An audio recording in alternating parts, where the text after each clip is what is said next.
I call this meeting to order. Welcome to meeting number 59 of the Standing Committee on Transport, Committee and Infrastructure, pursuant to Standing Order 1082, and the motion adopted by the committee on February 3rd, 2022. The committee is meeting to discuss its study of... Oh, wait. That's correct.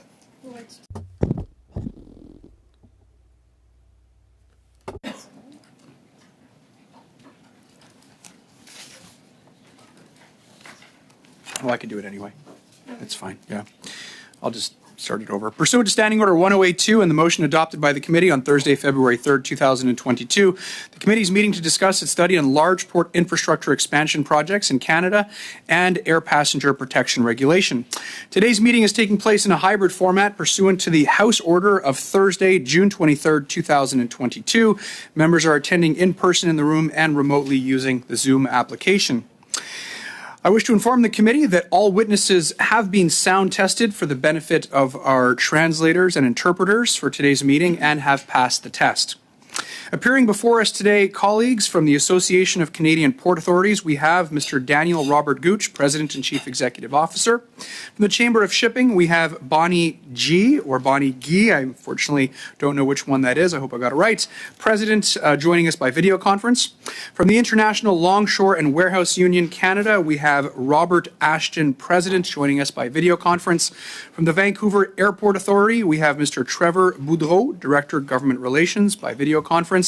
And from the Vancouver Fraser Port Authority, we have Mr. Cliff Stewart, Vice President, Infrastructure, joining by video conference. We begin with our opening remarks with Mr. Gooch. Mr. Gooch, the floor is yours. You have 5 minutes. Thank you. Members of the committee, thank you for the opportunity to address you today as part of your study. Je m'appelle Daniel Robert Gooch. My name is Daniel Robert Gooch. I'm the president of the Association of Canadian Port Authorities, who represents 17 port authorities.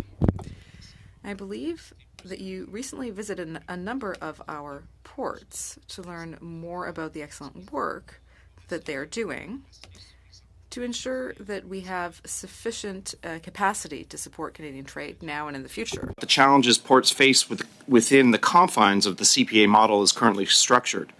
To ensure enough capacity to support growing Canadian trade through innovation and expansion while supporting the decarbonization of marine transport, $110 billion in infrastructure investment over 50 years is needed, according to the Supply Chain Task Force. We'd like to work with the federal government to gain a better handle on that infrastructure deficit, to understand what it looks like across our seaports, and we have a proposal out for a study. But to make needed investments, CPAs need greater financial flexibility to act more nimbly while maintaining the arm's-length commercial nature of Canada's CPAs. For larger ports, the borrowing limits on each CPA hit their ability to nimbly act on investment opportunities. It takes years to get the limits raised, and they are too low to fund the investments needed and much lower than what prudent commercial borrowers can secure. The National Trade Corridors Fund has provided nearly $1 billion to Canada's port authorities. It's a great program that should be made permanent and tweaked to allow ports to move more quickly on projects that have been NTCF approved but not yet announced. The longer it takes to move a project forward, the higher the inflation costs, the higher the impact on inflation. The NTCF was the first infrastructure program even open to CPAs, yet new federal programs not always are. Canada benefits when new federal budget programs are open to CPA participation. Smaller ports face different challenges. With lower revenues, they must be more creative in how to maintain and build infrastructure. The ability to pursue business lines that may not be directly marine related but provide the revenue needed to maintain and grow marine operations would be helpful. Being more creative also includes exploring ways for ports of all sizes to collaborate more, such as on joint infrastructure projects or procurement. There are proposals into Transport Canada on this. Federal funding will also play a role, as it does in other sectors, such as the funding small airports receive for safety infrastructure through the Airports Capital Assistance Program. A similar program for small ports would be helpful for CPAs and non-CPA ports. But self-funding options are important also. ACPA has called for moving beyond borrowing limits, allowing port authorities to borrow based on creditworthiness and project merit in order to access more capital more nimbly. With Bill C-33 expected before committee soon, your recent tour of ports was timely. Canada's Port Authorities welcomed the Supply Chain Task Force report, which called for port authorities to be modernized through more authority, financial flexibility, and autonomy. We were pleased to see the federal government's goal with Bill C-33 is to provide ports with the tools to unlock greater performance, efficiency, and productivity as effective instruments of public policy. These are goals we share. When ACPA and our members reviewed Bill C-33 after it was tabled, we were pleased to see provisions recognizing port terminals as works for the general advantage of Canada, enabling expansion to inland areas, and a greater role for ports in traffic management. But we also outlined questions and concerns in a letter to Minister Alghabra in December. In response, 1 month ago today, we had a productive initial meeting with Transport Canada to understand how government envisions the bill contributing to our shared goals. But many questions remain, most notably on details of what ports would have to report on financials and strategic plans, and how boring limits in this new environment will actually work. We have sought follow-up meetings to understand this in detail, but that hasn't happened yet, and it's necessary for us to determine if the financial amendments proposed in Bill C-33 will help the industry meet our shared goals for a modernized, more nimble system of ports, or if they may have a detrimental impact. We also will be proposing changes on governance and advisory committee sections of Bill C-33 as ports have concerns there. I'm happy to answer any questions you may have, and we'll do our best to respond, or I may have to follow up if some of the questions are beyond my scope. Thank you very much, Mr. Gooch. Next, from the Chamber of Shipping, we have Ms. Bonnie G., I believe it is pronounced, was confirmed. Ms. G., the floor is yours. You have 5 minutes. Thank you, Mr. Chair, and good morning. My name is Bonnie G. I am the president of the Chamber of Shipping. This is my first week in the role, so please be kind. I wish to acknowledge first that I am speaking to you from the unceded territories of the Musqueam, Squamish, and the Tsleil-Waututh peoples. On behalf of our members, who are ship owners, operators, and agents that move a majority of Canada's international trade in the waters of the Asia-Pacific, the Chamber of Shipping appreciates the opportunity to provide our perspective on large port infrastructure expansion projects in Canada. Port authorities are mandated to support the development of trade-enabling infrastructure to support the national interests of all Canadians. Historically, port authorities have taken the lead on large infrastructure projects on what may appear to be speculative by some. What we know today as Deltaport and Fairview container terminals was really driven by the vision of port authorities and community stakeholders with little to no commitment from the shipping lines. The context in which the shipping industry operates today has changed dramatically since then. There has been a tremendous increase in cargo volumes through the Western trade corridors, and we've seen a piecemeal approach to improving infrastructure along the trade corridors to support the two major gateways in Western Canada. Port infrastructure expansion projects cannot be evaluated in isolation and must be part of a national growth strategy that encompasses all the pieces of the supply chain that would support fluidity through the intended project and the gateway as a whole. A national supply chain strategy must involve provinces, municipalities, Indigenous and local communities, and industry. Sufficient rail capacity and reliability are critical to the success for many marine terminals that have invested billions of dollars to increase their own capacity and efficiency. Supply chains are comprised of a system of systems that have often felt like a house of cards, with climate change, civil disobedience, labor instability creating uncertainty. Given the recent events that have affected our gateway over the last few years, the need for supply chain resiliency is top of mind. Disruptions will continue to occur, and it's imperative that we get better at preparing and reacting to them in a holistic and strategic manner so that recovery does not take several months. Adequate surge capacity is needed throughout the supply chain. We generally support the development of new trade-enabling infrastructure, and we're pleased to see that we're nearing the finish line for some major infrastructure projects in Western Canada. These projects are not for the tepid investor, and we recognize that sometimes government intervention may be needed to initiate or sustain projects. When it does, there must be transparency up front, and port users or tenants should not have to bear these costs after the fact if there's no direct or shared benefit. Bill C-33 intends to address issues of port governance through amendments to the Canada Marine Act. What is concerning specifically to our members is that the approval of major infrastructure project often comes with conditions that can affect all port users. Conditions may be very specific to a project and yet have broader implications for other vessels operating in the same waterways. While the Chamber of Shipping supports continuous improvements, the lack of apparent coordination between government departments on conservation initiatives, reconciliation, and project approval puts the industry in a challenging space to operate. Pressure is building to manage or cap the cumulative effects of marine shipping and to support Canada's conservation objectives to protect 30% of our waters by 2030. The concern is with the potential loss of operational flexibility for vessels, terminals, and shippers, which implies a higher cost of doing business through Canadian ports. Marine transportation is integral to Canada's supply chain and must be incorporated into the national supply chain strategy. Similar to concerns of industrial land, our sector is facing a number of constraints on the water that will pose challenges to the rest of the supply chain if our marine corridors are not protected and managed appropriately. In conclusion, we support large infrastructure expansion projects that support our economy by creating jobs, adding capacity, and opportunities for trade while keeping Canadian exporters and importers competitive globally.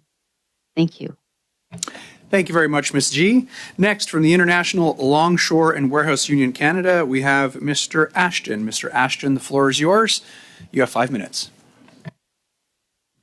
Good morning. Thanks. My name is Robert Ashton, National President for the International Longshore Warehouse Union Canada. My pronouns are he and him. The current year-to-date volumes comparing December 2022 and 2021 show that fully loaded imports are down 3.9%, down 20% here in BC on the West Coast. Empty containers for import are down 36.8%. The total number of exported cans, according to the VFPA, is empty 545,000 approximately, and fulls are 402,000 approximately. That means 58% of containers leaving through the Port of Vancouver are empties. In Prince Rupert, it's worse, 74,000 full and 196,642 empties, for a whopping 73% empty container extra. This country does not have an issue with getting Canadian goods to other countries. We just need to do a better job at getting empty containers filled before they leave Canada. Our capacity is 6. Notre capacité actuelle est d'environ 6,3 millions de VP. And Mr. Ashton, unfortunately, it's cutting in and out. I don't know if it's having a hard time hearing colleagues. Perhaps for the sake of your opening remarks, if you could shut your camera off, it might help with the bandwidth and make us hear you clearer. You bet. Okay, we'll try that and see if that works out. So I'll turn the floor back over to you, sir. Thank you. Our capacity in BC is approximately 6.3 million TEUs for 2022. We've used 4,612,130 of those 20-foot equivalent spots. As the end of 2022, we have space for approximately 1.5 million containers. Do we need more container capacity in the West? No, we do not. What we need is to fix the parts of the system that are broken. For example, we cannot get enough rail cars west to load them up and send them east. Container dwell times in BC have went up while container volumes have dropped off significantly. Why is this? And why is no one addressing this issue of hundreds of thousands of containers sitting on the terminals for 5+ days when they should be being on a train headed west within 3 days? According to the VFPA's own information, it's getting harder and harder to send containers east via rail, getting our rail cars.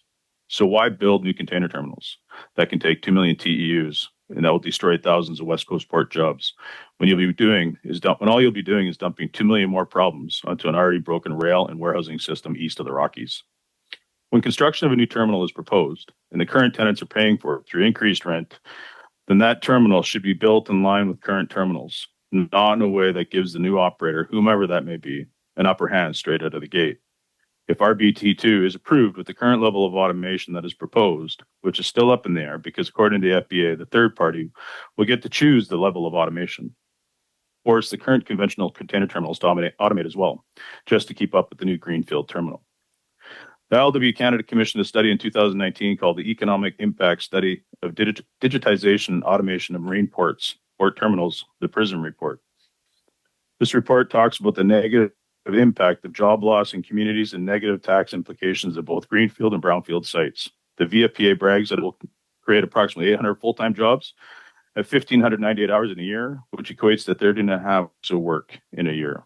But if the RBT2 gets approved, it will force current conventional brownfield sites to automate, which can reduce the workforce by up to 50%. So the port's creation of approximate hubs, maybe, will cause the loss in jobs, according to the PRISM report. Does the Canadian government think that this is a good idea for Canadians? Does the Canadian government think this is a good idea for the working class in this country? In regards to the environmental remediation, the Environment and Climate Change Canada is not convinced that the mitigation offers from the Port of Vancouver are feasible. What does this mean? It means that the biofilm needed to feed shorebirds can and will be destroyed. We're in the situation where shorebirds will not have the required to migrate when time comes. This equates to putting an entire species like the Western Sandpiper and others at risk. The National Supply Chain Task Force recognized the need to improve the labor relations paradigm in this country. In doing so, the government and its partners should recognize that in developing, building, and operating large port infrastructure projects, that activity will impact the working conditions of thousands of workers under collective agreements, such as the ILWU Canada's with the BCMEA on the West Coast. In order to avoid labor disputes, which may threaten the supply chain or infrastructure projects, government needs to consult with labor on planned projects and changes and guarantee that such projects will not undermine jobs, jurisdiction, or collective agreements of unions. Or infrastructure project of the potential to change where the work is done, how it is done, and who is performing it.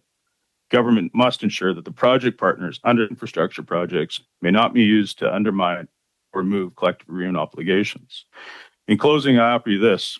Unions like ours and Indigenous communities in our country and environmentalist groups need to have seats in the Port Authority boards to bring awareness to current and proposed infrastructure so that before the development of new terminals like in BC, like our BT2, we fix all of the broken pieces first.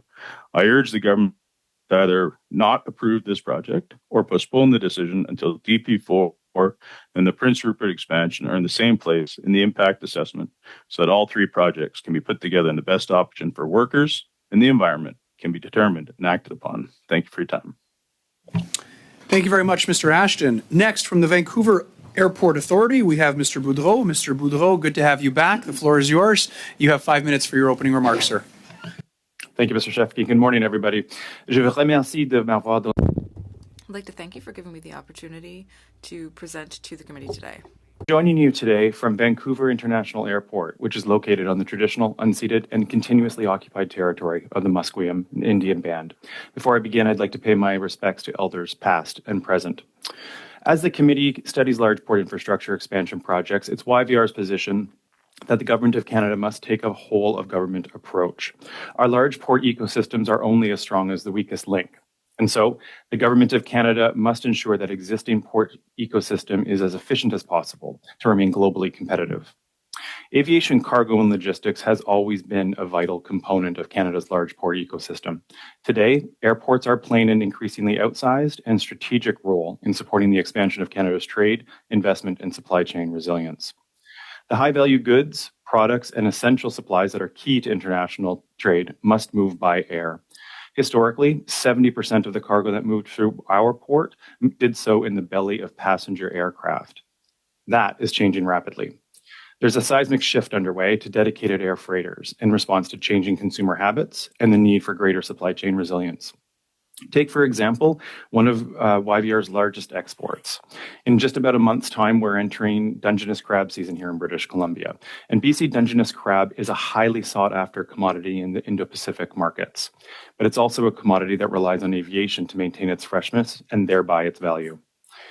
Moreover, we are beginning to see shifting supply chains in terms of the repatriation of manufacturing to North America, for example, semiconductors. Moving forward, other growth commodities that require air access include chips to support the booming 5G and Internet of Things space, value-added biomanufacturing and pharmaceuticals, as well as components to support Canadian clean tech and clean energy companies.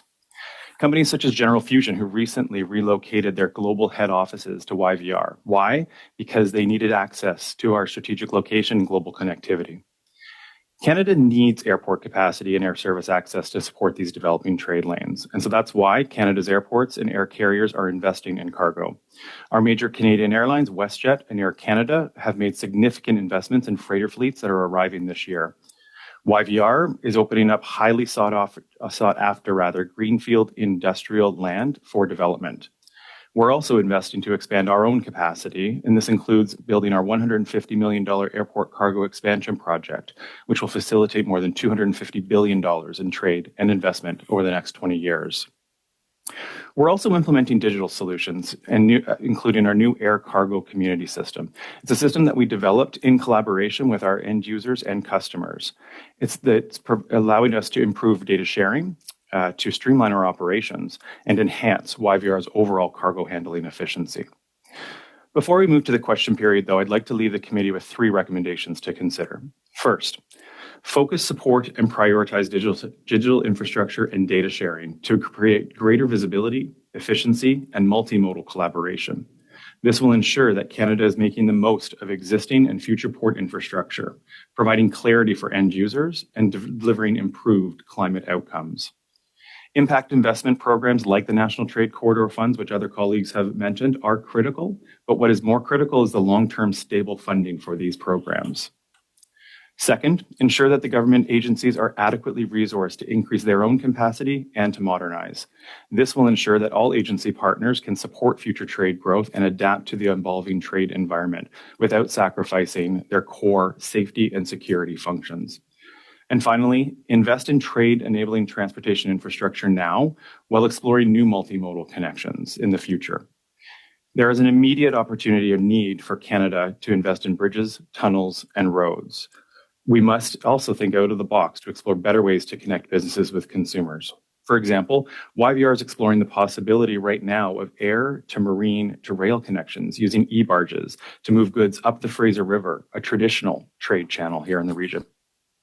And so, committee, thank you very much for the opportunity to speak today. I look forward to discussing these recommendations in more detail with committee members.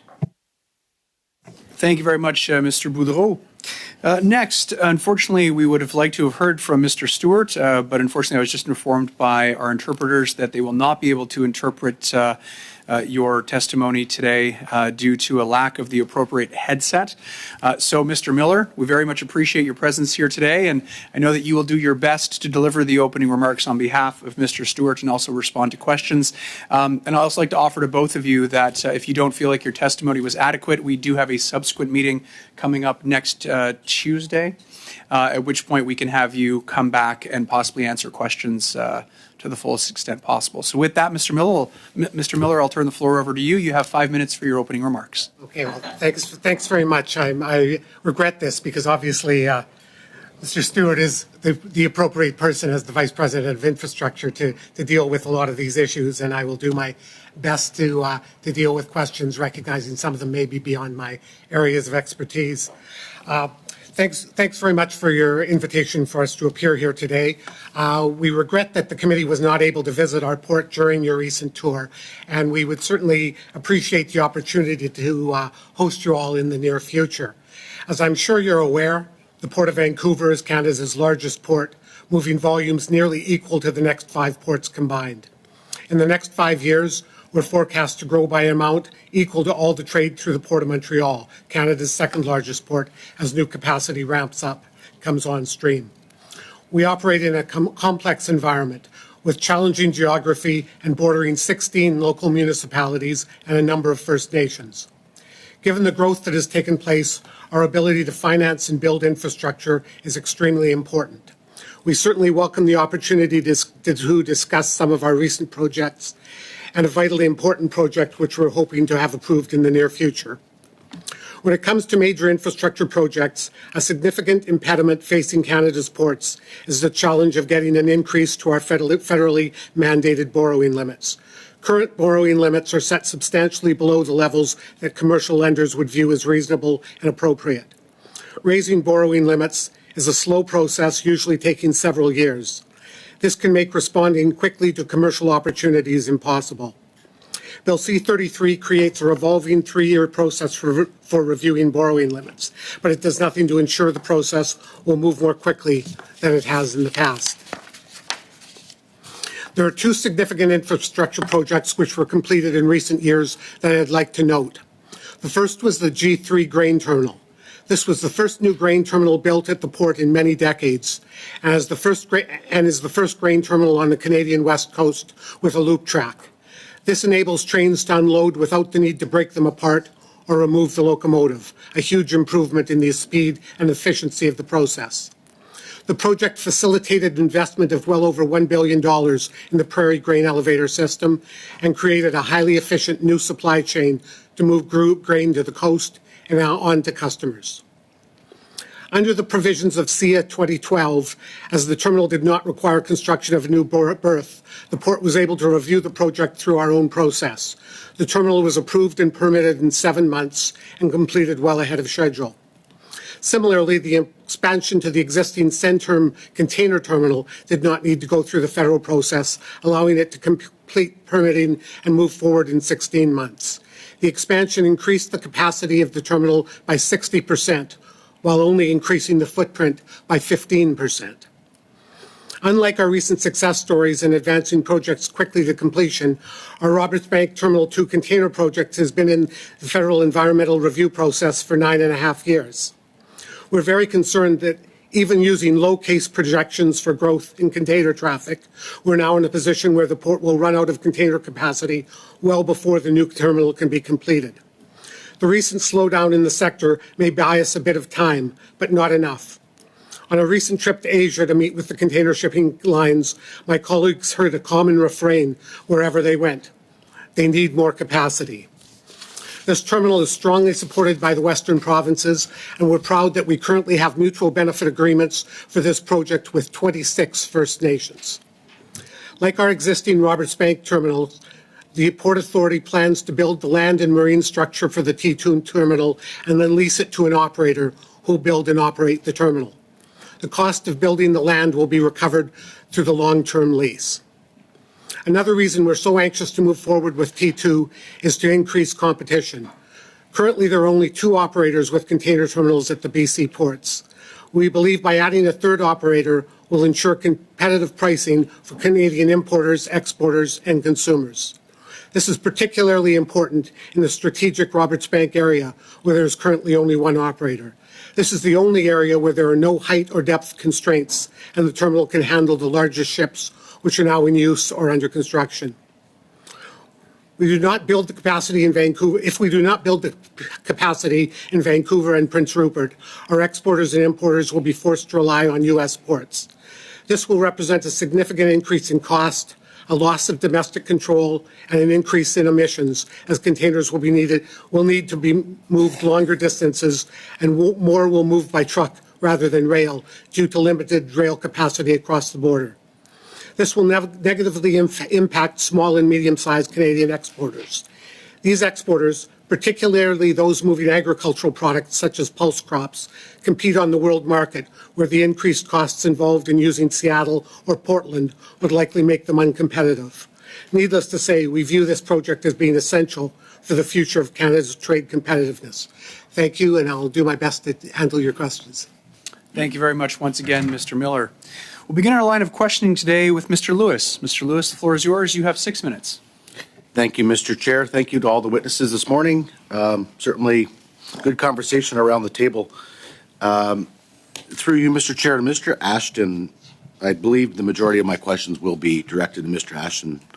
The first question is, what do you think the fix is to move the containers from the east to the west? Because I understand, and I believe I heard you properly when you were talking about the bottleneck is not necessarily at the ports, but it is with the rail system. Is there do you propose a solution, and is my line of thinking correct there? Yeah, I think the question. I've just shut my camera off, so I don't have the same issue I had earlier. So the problem with moving boxes isn't at the container terminals. We move them on and off the vessels as fast as we can. The problem is that we see. Désolé, Monsieur le Président, j'ai un appel au règlement. I'm sorry, Chair, I have a point of order. Really quickly, I just have a point of order from Mr. Barstuval. Oui, je... Yes, so I apologize to both my colleagues and the witnesses, but I just wanted a clarification. In terms of the standing orders, is it allowable to have a witness appear without having the camera on, without them being visible? Are you asking whether the witness is okay with it? I'm wondering if that is something that is acceptable in general under the standing orders. Thank you, Mr. Barcelot-Duval. I'm just gonna confer with the clerk to see whether or not we're still following the rules as we should be with your camera off. So if you'll just bear with us for 1 minute, please.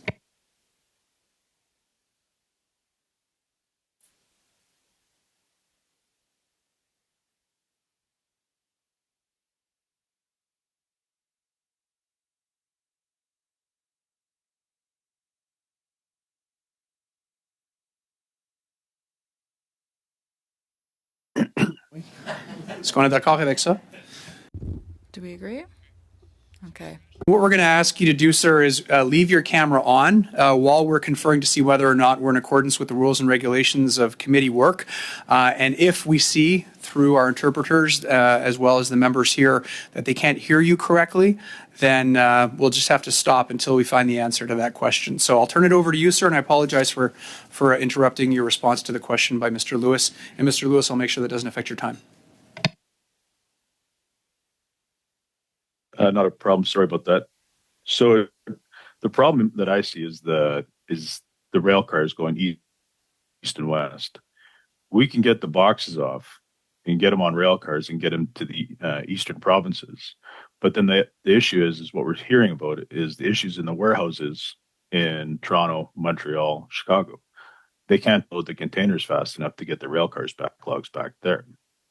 And so if we don't fix that problem, if we dump another 2 million TEU, whether it's today or tomorrow, all we're going to do is exasperate an already broken system. Thank you, Mr. Ashton. Back to you, sir. So in your opinion, is an automated container terminal in the best interest of Canadians? And I don't mean specifically for BC specifically, but for all of Canada as a whole. Thanks for the question. No, automated terminals are actually very bad for the people of Canada and the country. You look at down at LA Long Beach, they created one automated terminal, and then there was a systematic effect which forced all the other conventional terminals to go automated to keep up with the Joneses, as they used to say. And so it actually destroys the Canadian economy, because it destroys workers' jobs. Like in my opening statement, brownfield jobs could be decreased by as much as 50%. So this doesn't do anything for the Canadian economy. All automated terminals do is put more money into corporations that take it somewhere else besides in our country. Thank you, Mr. Ashton.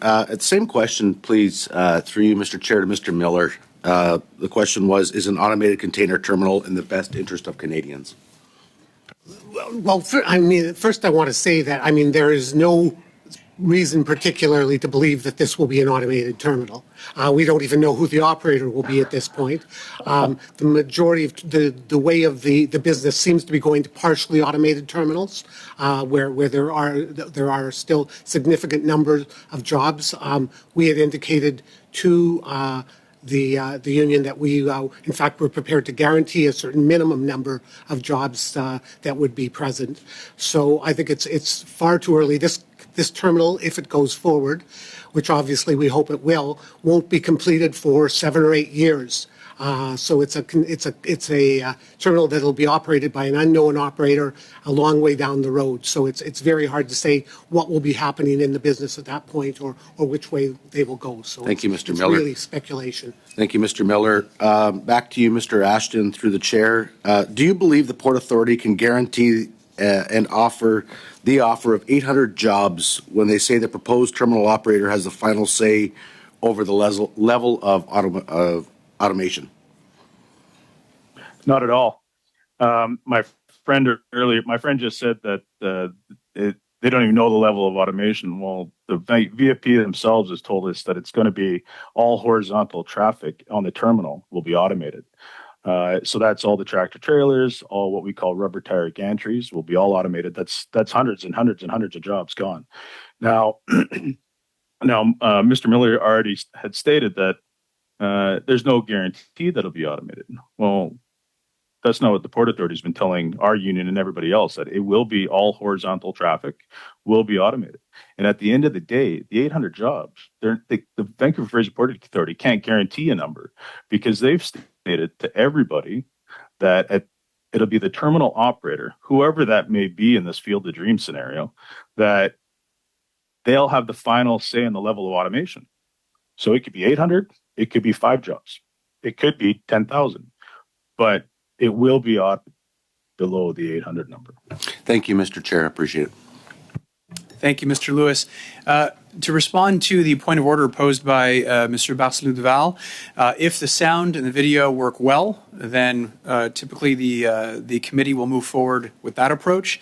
If the sound quality is not good, then the committee can decide in a unanimous consent fashion to adopt a motion that basically says we can move forward with the video off in order to better protect our interpreters and ensure that we can better hear the witnesses. Does that work with the committee? No objections? Thank you. Merci, Mr. Barcelou-Duval.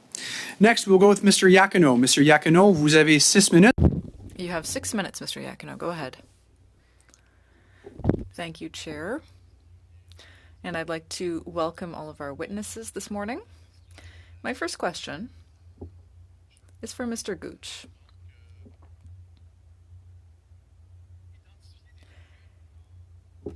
Now, identifying shortcomings in transportation infrastructure can be challenging. How can the government help with that? Merci pour la question. Thank you for the question. I'm going to be answering in English. One of the things that we'd like to do at the Association of Canadian Port Authorities is update a study that we did well before I got there in 2011. It was funded, I believe, in part by Transport Canada, which looked at both the planned infrastructure investments for the coming years as well as what was needed. The Supply Chain Task Force report identified $110 billion over 50 years that is needed in infrastructure investments at Canada's seaports alone. What we would like to do is dig deep on that a little bit, get our ports together, and take a look at what that looks like. How much of that is maintaining existing infrastructure? How much of that is associated with decarbonization, which is a top priority for Canada's port authorities? How much of it is expansion? We know that there are significant investments needed, and we do want to better understand what that looks like for the coming years. We've had some conversations with a federal agency that might be able to fund that, and we would like to work on that over the next couple of years. Merci. My next question is for Mrs. G and Mr. Ashton. In your opinion, how does Canada compare to other countries when it comes to automation? And what can we do to support workers during that transition?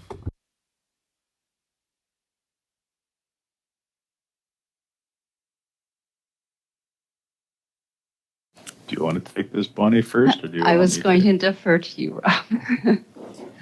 All right. So how do we compare to other nations? We're actually doing very well.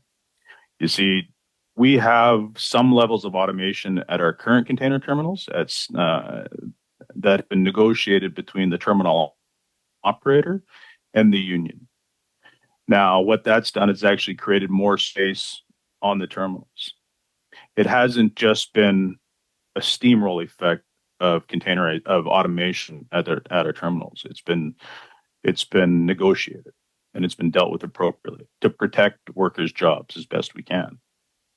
Now, if you look at what's happening elsewhere in the world, south of the border in Australia, pick a country, what you see is corporations and employers coming in and just blanket automating an entire site. Kind of what the Vancouver Fraser Port Authority is talking about, RBT2. And what that does is that wipes out the jobs. It wipes out the workforce. Our PRISM report states that a greenfield terminal can wipe out approximately 90% of a conventional terminal's workers. And a brownfield being converted to automation is about 50%. So it doesn't work for workers in Canada. We're doing a fine job here in Canada, moving the box. We have a broken system. We don't need to spend $3.5 billion to create a terminal that's going to wipe out Canadian jobs. You know, the Port Authority's already spent half $500 million to $1 billion, and they haven't put a shovel in the ground yet.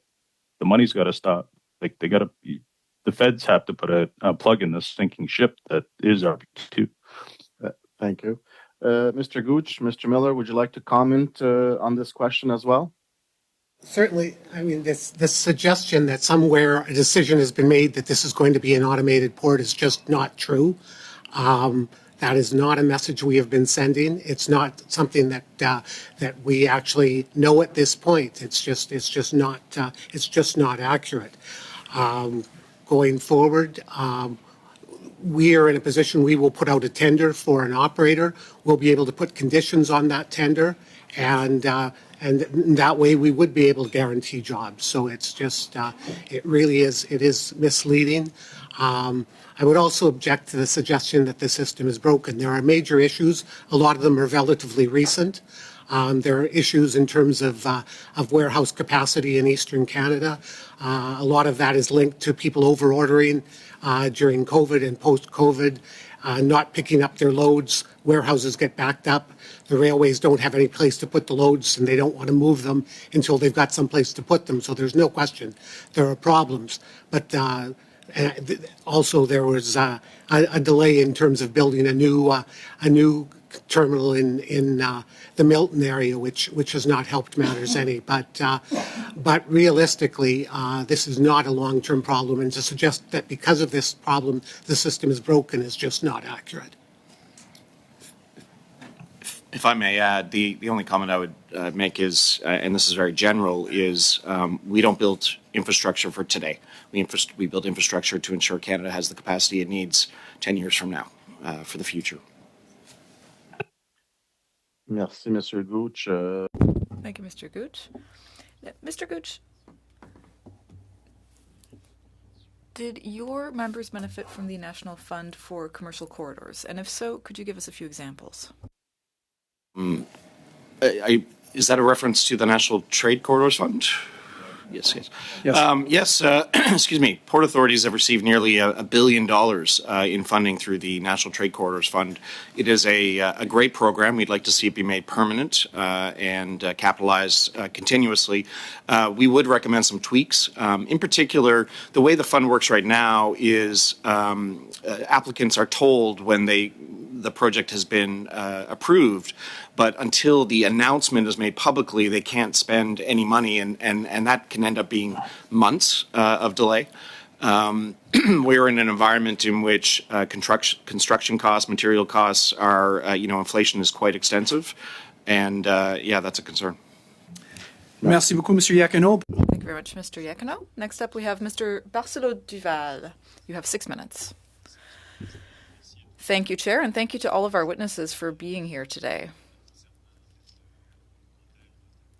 Just to follow up with Mr. Miller's comment earlier about the fact that we weren't able to visit the Vancouver port, I have to say that I think everyone here really regrets that we weren't able to go there. It was a really difficult decision to make, but because another committee had previously visited the Vancouver port, we ended up making that decision. I know that everyone really would have loved to visit the port, me most of all.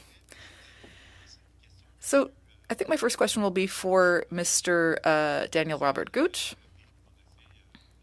Now, we made a big trip last week visiting various ports, and I heard a number of comments and questions about whether it might be relevant to make additional investments in certain ports to create additional capacity.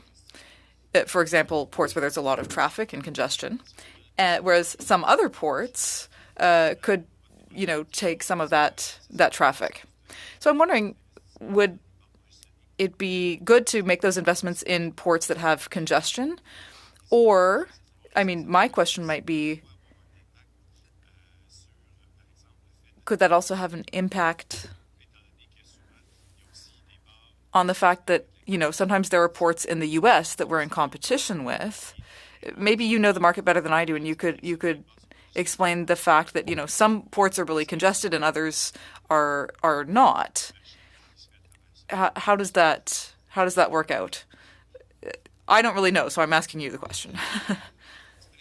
this role, so I don't consider myself an expert yet. But I mean, the traffic flows in different directions. For example, the Port of Prince Rupert receives very different traffic. It's destined for the U.S. versus the Port of Vancouver, for example. I know one of the things that we've identified as an opportunity that could make the system work more efficiently is if Canadian ports could collaborate more closely together in certain areas. There are 3 ports in Quebec, for example, Trois-Rivières, Quebec, and Montreal, that have a working group to explore collaboration. And, could there be some specialization in terms of one port versus another?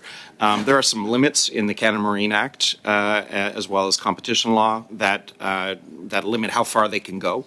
And so those 3 ports have put forward a proposal to the Government of Canada to explore how ports might be able to collaborate, more effectively than they can right now with the limits of those 2 laws that are in place.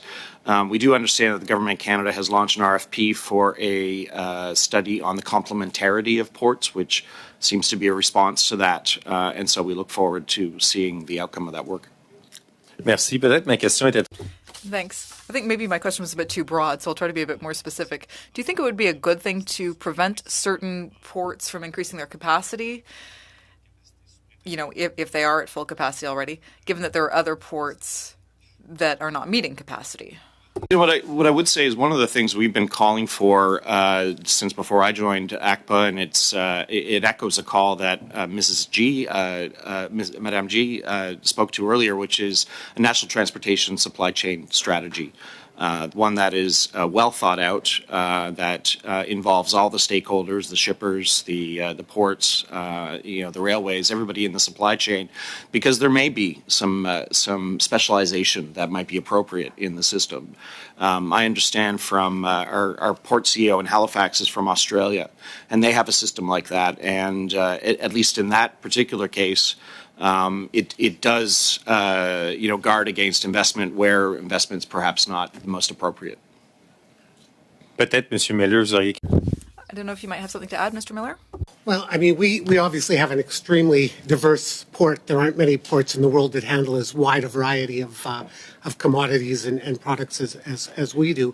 I mean, there could be instances where that could make a difference, but generally speaking, cargo flows to a port for a reason. Whether it's a particular railroad and their network, whether for some reason there's proximity issues if something's moving out by truck. Generally speaking, in the majority of cases, there is a reason why traffic flows to the port it does. So there could be places on the margins where traffic could move because of capacity issues.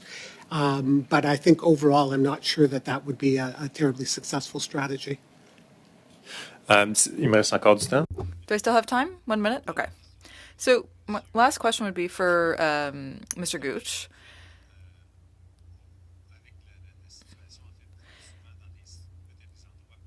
Now, in denser areas, often there are environmental issues that come up, whether it's shoreline erosion or endangered species. So how do we reconcile development and maritime traffic with protecting the environment? Well, we have an impact assessment process that's in place now, and that's how we reconcile those challenges. It's certainly beyond my expertise to really comment on how well we're doing that. What I will say is the projects my colleague has been referring to, the Roberts Bank 2, it's been 10 years that has been under review. So I would say that seems to be evidence of a fairly robust environmental assessment process, perhaps a little more robust than is required. Merci beaucoup, Mr. Basson. Thank you very much. Mr. Bachrach. Mr. Bachrach, the floor is yours. You have 6 minutes.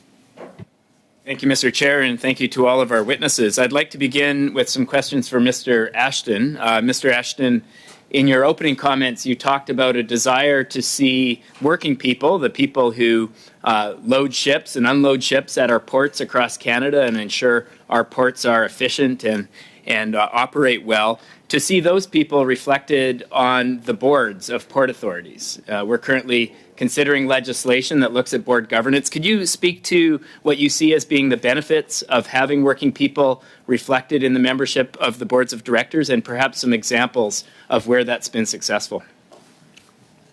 You bet.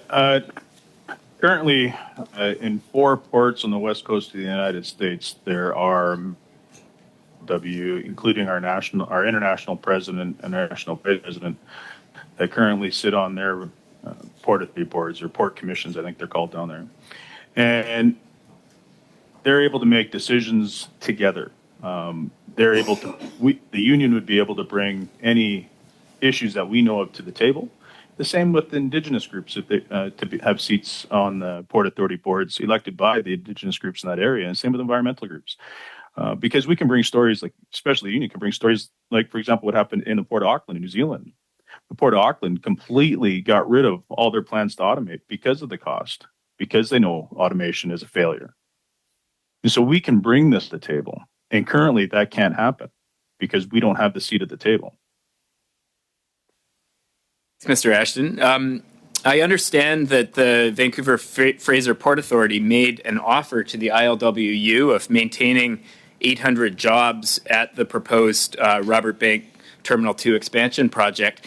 How did your union receive that offer? And would you say that it was in line with a normal operating procedure for relating to organized labor? We were actually quite surprised. So our union is split up in two different groups, but there's the Longshore Division and the ILW Canada. And the Longshore Division was quite shocked by that letter, especially on the very next Monday. No matter what Mr. Miller says in his testimony, the Vancouver Fraser Port Authority has always said that it'll be an automated terminal and all horizontal traffic will be automated. But then at the end of the day, they said that the terminal operator that eventually runs the place will have final say on the levels of automation. So there's no way that the Vancouver Fraser Port Authority can guarantee any amount of jobs. And when they call 1,598 hours full-time work, that's only 39 weeks out of the year. That's not full-time work. My members will have to come to you guys and ask for more money on employment insurance. The second part of that letter was basically what I took as a threat against Local 517, which is our union, which is our local that represents the workers inside the Port Authority. They're currently in bargaining.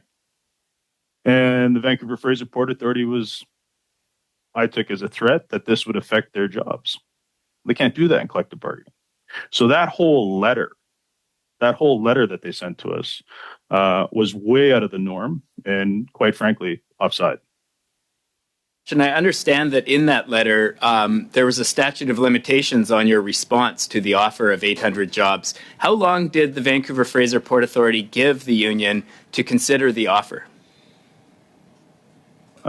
We had, according to the letter, we had around 24 hours to respond. So they gave it to us on a Sunday. We had to respond by the Monday. So we responded on Tuesday. And what was your response? Because they have no right to. It's too little, too late. You know, we're not gonna accept it. On the promise of 800 jobs, a promise that they make that will destroy anywhere from 2,000 to 4,000 jobs, to approximately. We can't put that many working people's jobs on the chopping block. There's no way. And the environmental impacts for this program are horrific. It would be devastating to the community there. Crab fisheries, salmon spawning ground, you name it. Thank you, Mr. Ashton. I'll turn now to Mr. Gooch. Mr. Gooch, we were just in Prince Rupert as part of our port tour. I was having a conversation about this idea that the federal government perhaps should play some role in prioritizing approvals and investments so that public money is put to the most efficient use. And the response from the representative I thought was interesting. He indicated that the private sector does a good job of prioritizing where investment should go because they have a lot riding on it. And so that public money could follow private investment and that would result in efficient outcomes. Do you share that view that public approvals and public investment of taxpayer dollars should look to the private sector as to where the priorities lie? Well, I think just as my colleague Mr. Miller indicated, traffic flows to a certain port for a reason, and if there's private investment interest in a certain area, that there's a reason for that. But I would also say that certainly when we're looking at the National Trade Corridors Fund, it's not a guaranteed process, and there are federal officials who are evaluating these applications. We understand they're actually working with other parts of government for a whole of government view on this, which is certainly a positive development. And so they are considering the various options when they are evaluating what gets funded and what doesn't get funded. I guess my next question is to... Unfortunately, we're out of time. Very Mr. short? Bachrach. No, unfortunately. I can ask so quickly. You'd be amazed. Thank you, Mr. Chair. Thank you, Mr. Bachrach. And rest assured, you do have 2.5 minutes coming up very soon. Next, we have Dr. Lewis. Dr. Lewis, the floor is yours. You have 5 minutes. Thank you, Mr. Chair. And my first question is for Ms. Guy. Ms. Guy, are you concerned at all about Bill C-33 and the result of removing the West Coast anchorages and what the impact will be on infrastructure? Certainly, if that is the intent of Bill C-33 to remove anchorages, which I do not believe that is the case, there's a lot of work underway currently with the Port of Vancouver and Transport Canada to look at how we better utilize those anchorages, particularly outside of the port's jurisdiction. And the anchorages and the vessels in those anchorages are often a symptom of a supply chain that's broken. They only are waiting there because the cargo has not arrived yet at the facility where the vessels need to load. So the perception that vessels are there for no other reason other than to park their vessels is not true. And the consequences of not having those anchorages would be having vessels drifting offshore. Okay. We know this. I'm sorry, I'm not sure why you concluded that there's a perception. Is there some background information that would lead you to that conclusion that there's a perception that that's why they're there?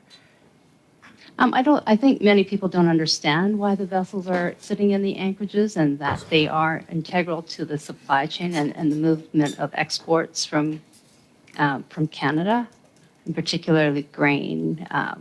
Grain commodities often bounce in and out of anchorages to do partial loads, or if there's a weather situation that prevents them from completing their cargo load, then they'll bounce out into an anchorage.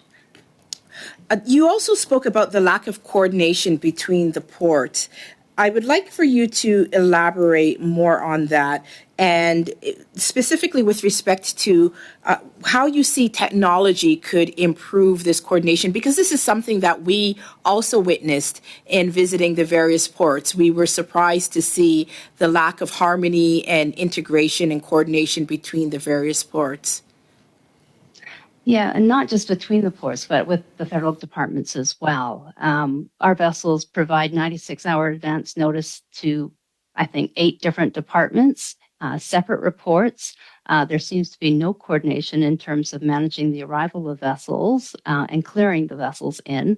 It's become quite complex, and actually, I think just this month we have 4 different advance arrival reports being requested of our vessels to submit. So there is a lot of opportunity to develop a digitalized or a port community system based on a digital platform.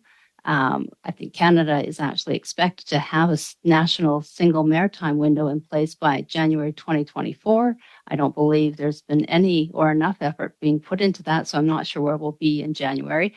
But that is, the intention is to have a single window where everyone can see what is actually coming to Canada and understanding how we can best manage the movement of goods and vessels and other pieces of the supply chain. Well, thank you, Ms. Guy, and you've done a very great job in just being in that position for such a short time. So thank you for your responses. And my next question is to Mr. Gooch. With respect to, you spoke about merit borrowing limits, and I'd like for you to elaborate on that a bit more and maybe speak about some of the red tape that you see in that whole process.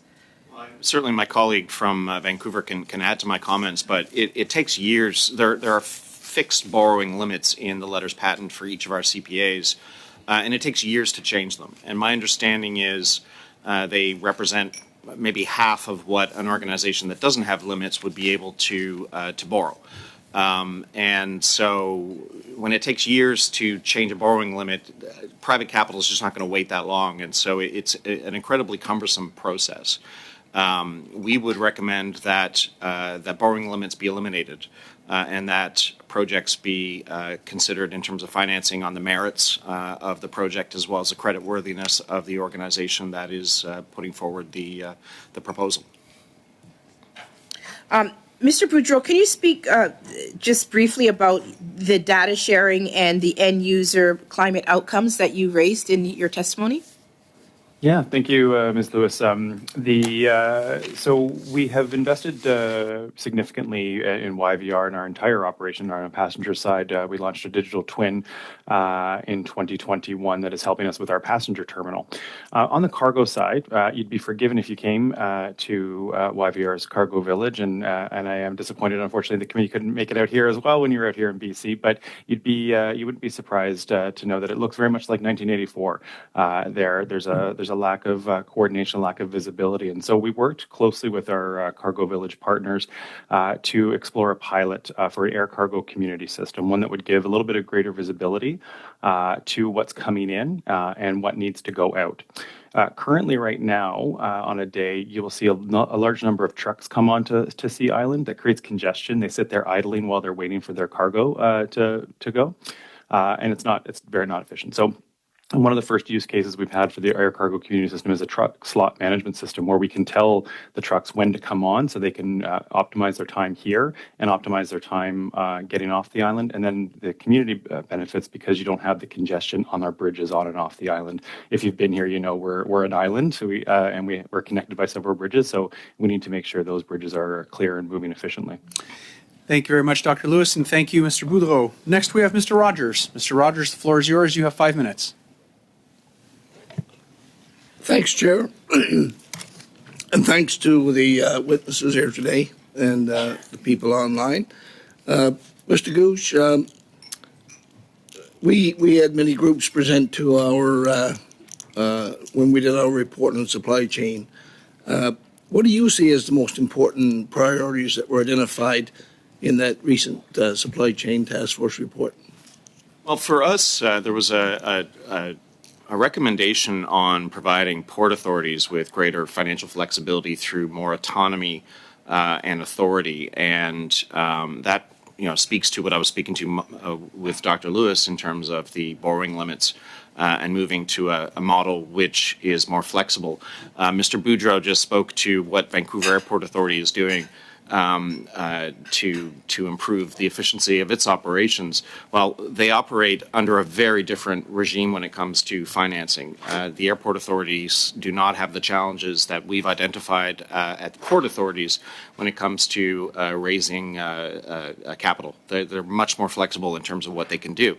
Much like a private organization. The other recommendation I'd say that top of mind that was quite important was the call for a national transportation supply chain strategy, so that we can take a whole of Canada and look at our supply chains and work on the various corridors that we have in this country.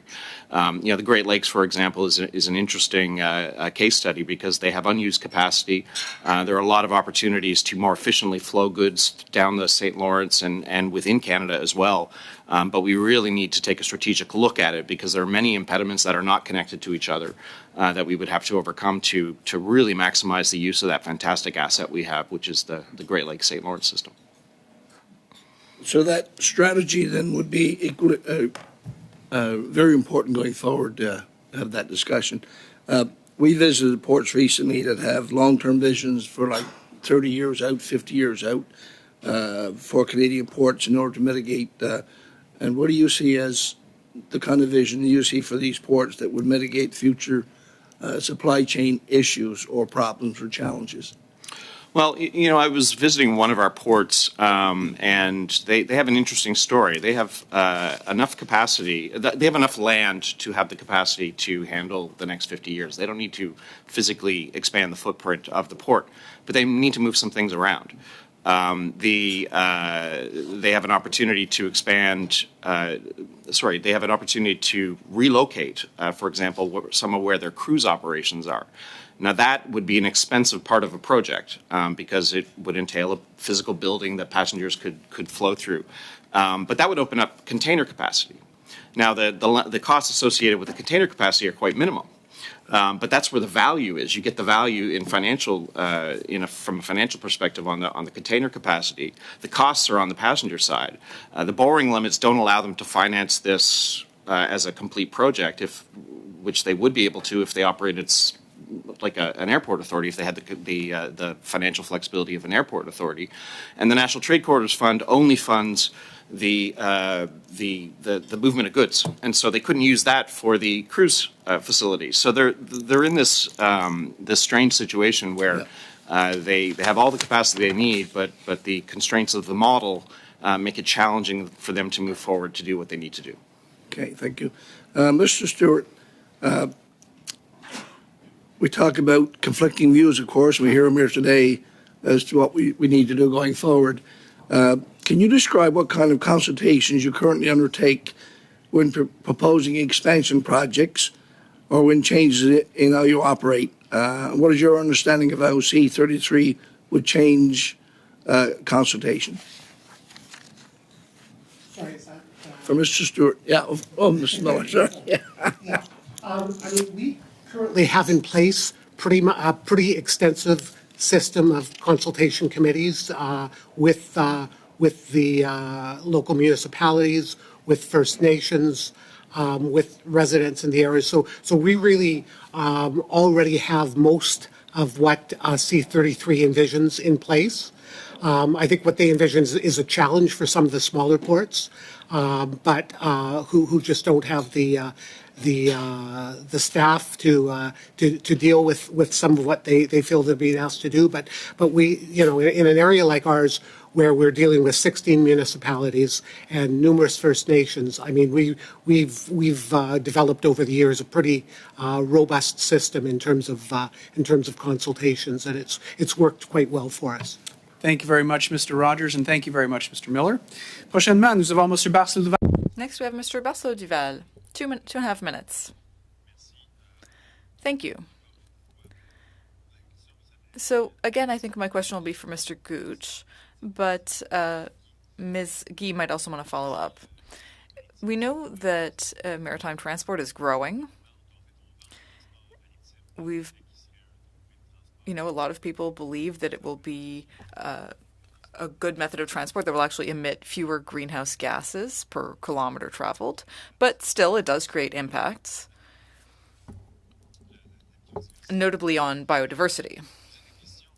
So I was wondering, in terms of GHG emissions and impacts on biodiversity, are there any strategies being put in place, or is there any kind of vision that you could express to reduce some of those impacts? Peut-être en commençant avec Madame. And maybe I'll start with Ms. Guy. Certainly, there's a lot of work that's underway in managing biodiversity on the West Coast, and a lot of engagement with First Nations as well when it comes to co-governing our marine waterways. As you know, you're correct, marine transportation is focused on decarbonizing over the next several decades. The challenge we have is we're not sure what the fuel of choice will be for many vessels in the future, and that choice will drive what vessels are being built. So it's kind of a chicken and egg situation where we need fuels to be available, but we don't have a clear decision as to which fuels will be preferred. So vessels already are slowing down for southern resident killer whales to reduce underwater noise.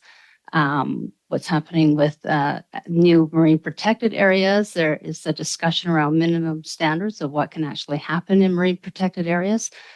So from our perspective, what we would like to to see is to have designated low impact marine corridors for shipping, where we can either reduce speed or require certain fuels. But there's still a lot of work to be done. We need the required infrastructure. We don't have adequate port reception facilities. If we're to mitigate all discharges from vessels, for instance, I think Prince Rupert doesn't even have an adequate reception facility in any case. So, Last week I heard a lot about the electrification of these boats. A lot of people seem headed toward that goal, which seems like a good thing to me. Obviously, it reduces greenhouse gas emissions. So how long do you think it will take for all of your members to be able to function in this way? Because I know not all boats have that capacity. Right. So for vessels that are operating on a fixed route, certainly they can look at electrification. We have cruise vessels and container vessels that are already using shore power when they're alongside. However, for the other the other trades, the bulk trades, the vessels aren't necessarily coming here on a regular basis. So shore power is not the solution for these vessels. Merci beaucoup, Mr. Thank you very much. Bachrach. Mr. Bachrach, the floor is yours. You have 2.5 minutes. Thank you very much, Mr. Chair. Mr. Miller, building on my question regarding public investment and approvals following private investment, I note that despite being in the assessment and evaluation process for over a decade, the Roberts Bank T2 project still doesn't have a terminal operator. Could you explain why the Vancouver Fraser Port Authority has had so much difficulty attracting a private investor to the project? We really haven't had difficulty. The reality is we really haven't tried. A process was begun, and when it became clear, when we had the ministerial information request, and it was clear that the process was going to drag on significantly longer than we had anticipated, we didn't see a point. The potential operators, with the uncertainty of the timeline, would likely to come in offering significantly less than they might in a different circumstance. So we felt it was in our best interest to wait and go to tender at a later date when when there was more certainty involved in terms of the timeline. So we've certainly had interest. We have no doubts whatsoever in our minds that we will have numerous parties interested in being the operator, but we really just haven't gone through that process as of yet. I think one of the reasons for the long timeline is that Environment Canada has raised some very strong concerns about the impact of the project on the environment, stating that the project will be, that the adverse effects of the project will be, quote, immediate, continuous, and cannot be mitigated. One of the big concerns I understand is this biofilm that accumulates on the sand and is vital for these migratory birds that rely on it for nutrients. What's the Port Authority's current plan for mitigating those impacts? Right. I mean, I would remind you that we went through a very extensive review process, and there was a fairly high level of comfort from the review panel in terms of what's being done to accommodate both salmon and resident killer whales.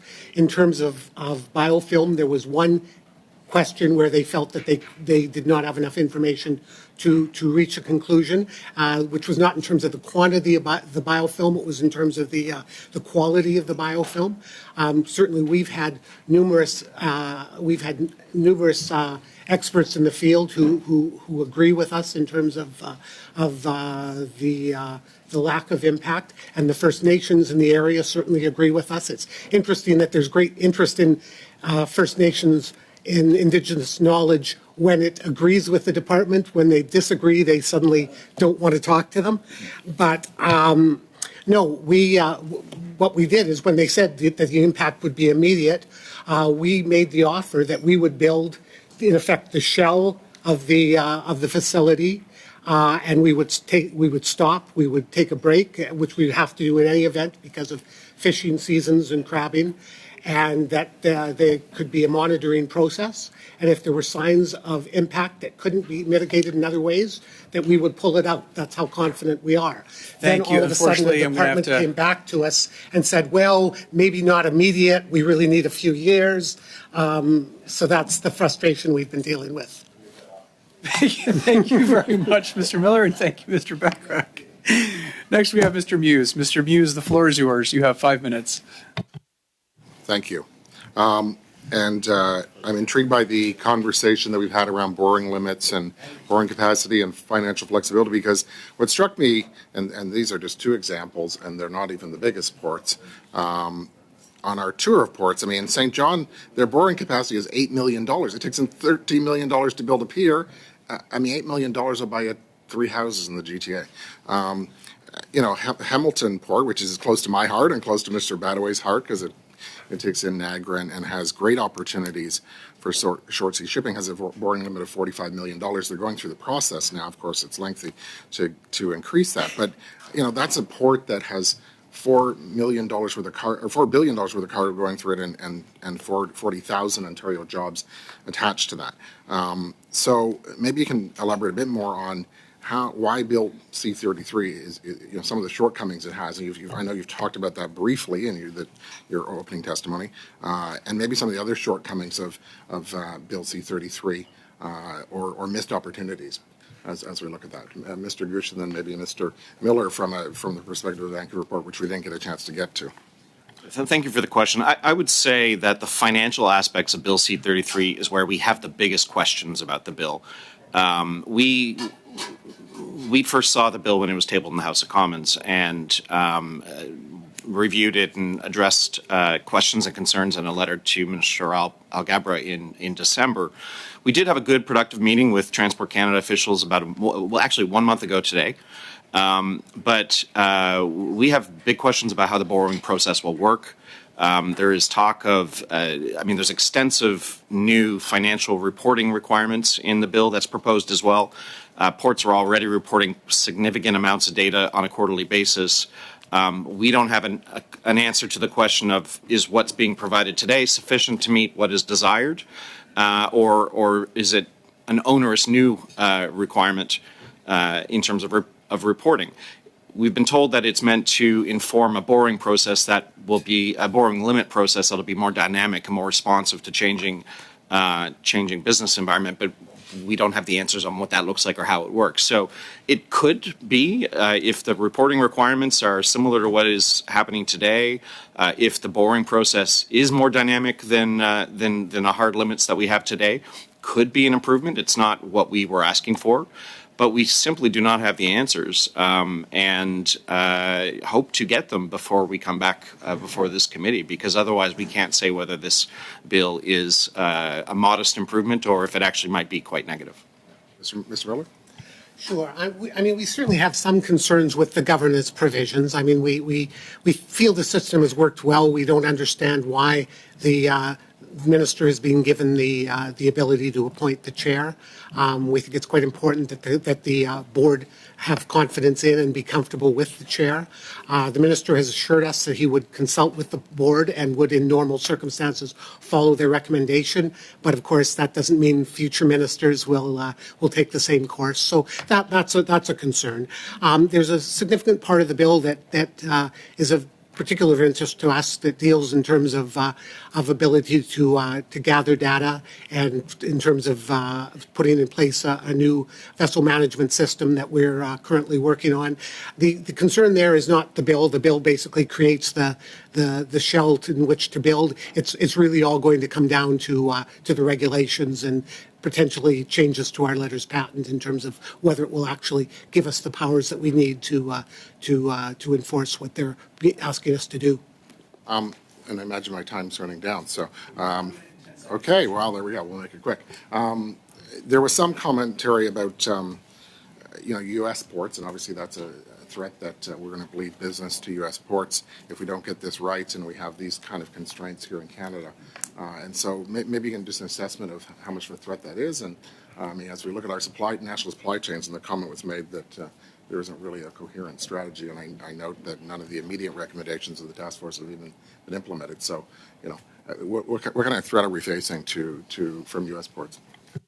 I mean, there's no question. I mean, if the goods have to go somewhere, and if there isn't capacity in our ports, they'll flow south of the border if there's capacity there. And generally speaking, particularly in terms of containers, they're significantly more expensive. I'm told about $500 per container on average, which is costs that will get passed on to Canadian consumers in terms of imports.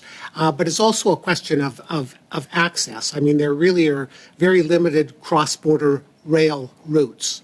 So there's no question more traffic would have to move by, say, a company in Saskatchewan moving lentils, moving specialty crops for export, would likely be in a position of having to ship to Vancouver, truck south, and that's a problem. It's not as big a problem for the Walmarts and the Canadian Tires, because they inevitably they hedge their bets. They use multiple ports, but for a smaller shipper, it would prove a significant challenge.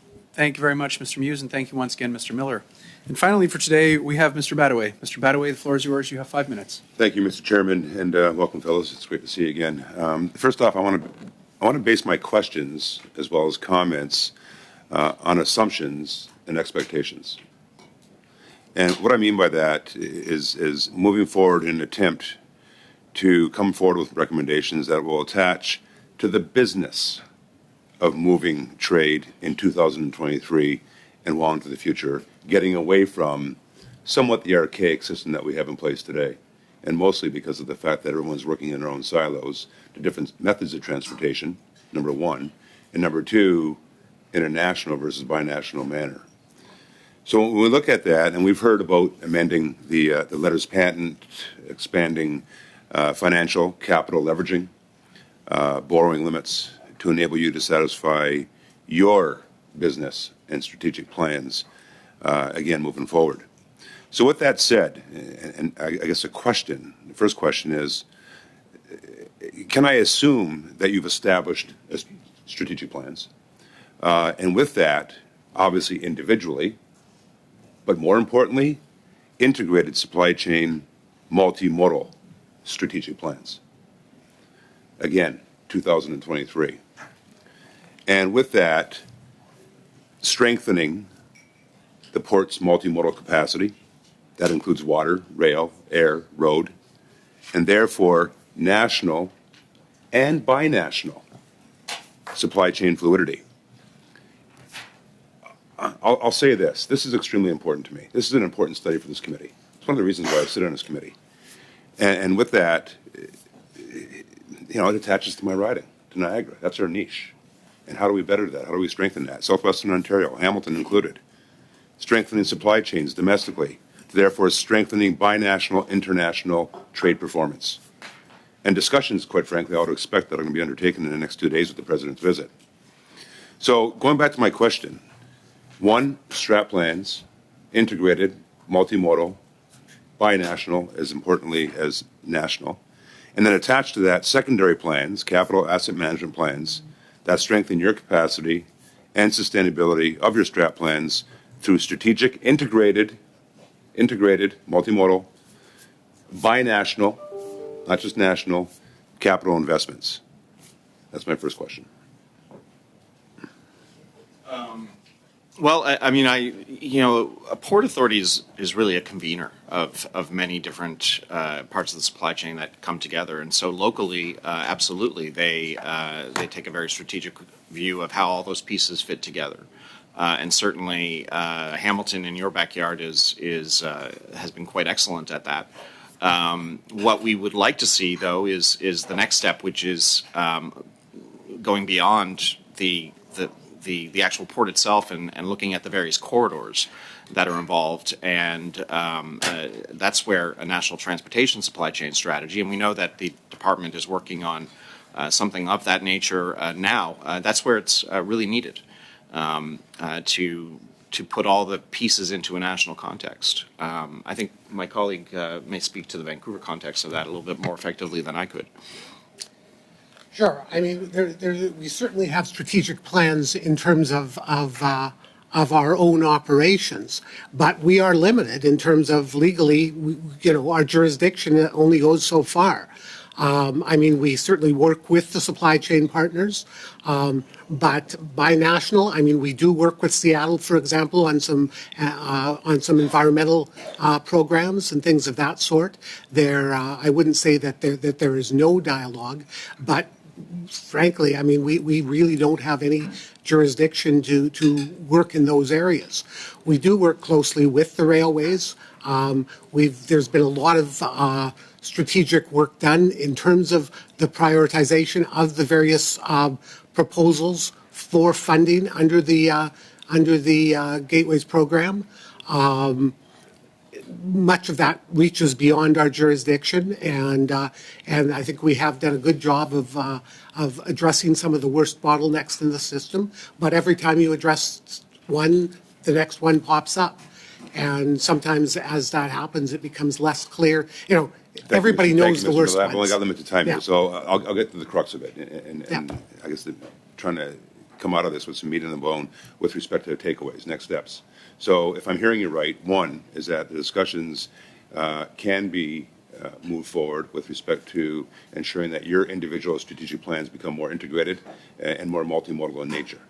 Point one. Point two is that as we move forward with those strategic plans, which include your capital investments that would support itself as a secondary plan, to give it the capacity it needs to then move forward with the I'll use the word infrastructure that you're going to require. The second part of that is also to have those integrated discussions with our American partners, to integrate both the supply chain, so that has more fluidity, but secondly to that is to give it more fluidity, the infrastructure investments that must be made, that would not only be domestic, but also would be binational. So whether it's a road, a rail line, we've got the Great Lakes, it's binational. And to integrate, whether it's digitally, data, or the logistics and distribution systems, to work with our American partners on the same piece of water would be prudent. So that's my second takeaway, is that, and going from your comments, that would have to happen as well, is that binational relationship to discuss those capital integrated investments as well as the fluidity within the supply chain has to happen. No question about it. I mean, just to give you an example, I mean, availability of industrial land. It's something we don't control. It's beyond our capacity, but without it, you can't make rational decisions. I mean, things end up moving farther than they need to, things that you end up with environmental impacts, but it's not something that we control. It's municipalities, it's the province, and so as a final comment, if I may, Mr. Chairman, to both, let's have that discussion. Let's ensure that we leave this meeting with that as a takeaway, that we in fact have those discussions with respect to the capacity and the infrastructure that's needed, the integration of the multimodal network, and lastly is the binational discussions we have to have so we can integrate not only the capital investments for the multimodal network, but also the fluidity within the supply chain. And I would add data to that. Thank you very much, Mr. Miller, and thank you, Mr. Badaway. On behalf of all committee members, I'd like to thank all of our witnesses who's joined us in person today or virtually online for your witness testimony and contributing to this very important study. With that, I'm going to suspend the meeting for 5 minutes as we go in camera. Thank you very much, everyone.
you.